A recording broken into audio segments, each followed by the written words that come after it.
கிணறு, குளம், குட்டை, ஏரி, ஆறு எதுவுமே இல்லாமல் காற்றுலேருந்து தண்ணி எடுக்க முடியும். ஆமாங்க, இங்கே வச்சுருக்கிற இன்ஸ்ட்ருமெண்ட் இருக்குது இல்லையா, யுவர் வாட்டர் ஃப்ரம் ஏர் அப்படின்னு தண்டர் அப்படிங்கிற கம்பெனி அவங்க பண்ணுறாங்க. ஸோ இது எப்படி நடக்குது அப்படின்னு பார்த்தீங்கன்னா, இந்த இன்ஸ்ட்ருமெண்ட் இல்லைனா இந்த டிவைஸ் என்ன பண்ணணுன்னா, காற்றுல இருக்கிற தண்ணி, அதாவது ஈரப்பதம்னு சொல்லுவோம் இல்லையா, ஈரப்பதங்கிறது வாட்டர் மாலிக்யூல், H2Oன்னு சொல்லுவோம், நீர் மாலிக்யூல். அந்த நீர் மாலிக்யூலை வந்து அப்சார்ப் பண்ணி இந்த இன்ஸ்ட்ருமெண்ட்டு இல்லையா, இந்த கருவி அந்த தண்ணியை நீர் மாலிக்யூல் அப்சார்ப் பண்ணி கண்டென்ஸ், அதாவது சுருக்கி, ரைட், சுருக்கி அதை வாட்டராக கன்வெர்ட் பண்ணிடும், கண்டென்ஸ் பண்ணி தண்ணியாக கன்வெர்ட் பண்ணிடும்.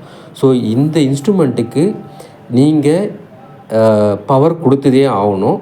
பட் ரிமோட்டில் கூட இந்த இன்ஸ்ட்ருமெண்ட் ஆப்ரேட் பண்ண முடியும். எப்படின்னு பார்த்தீங்கன்னா, நீங்கள் ஒரு சோலார் பேனல் எங்கேயாவது இன்ஸ்டால் பண்ணிவிட்டு அதுக்கு கீழே இந்த இன்ஸ்ட்ருமெண்ட்டை வச்சுட்டு சோலார் பவர்லேருந்து இந்த இன்ஸ்ட்ருமெண்ட்டை நீங்கள் பவர் பண்ணி தண்ணி எந்த மூலையிலேருந்து எடுத்துக்கலாம். அதாவது உலகத்தில் எந்த ட்ரை ஏரியாவில் கூட நீங்கள் இதை யூஸ் பண்ண முடியும். பட் உங்களுக்கு இதை ஆப்ரேட் பண்ணுறதுக்கு கரண்ட்டு தேவை. ஸோ அந்த கரண்ட்டை நீங்கள் சோலார் பவர் மூலிமா கூட எடுத்துக்க முடியும்.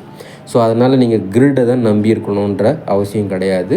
ஸோ இதோட மெக்கானிசம் என்னென்னா, காற்றுல இருக்கிற மாய்ச்சர், அதாவது ஈரப்பதத்தை உறிஞ்சி அந்த தண்ணியாக நம்மளுக்கு மாற்றி தரும். அதுதான் இந்த இன்ஸ்ட்ருமெண்ட்டோட வேலை.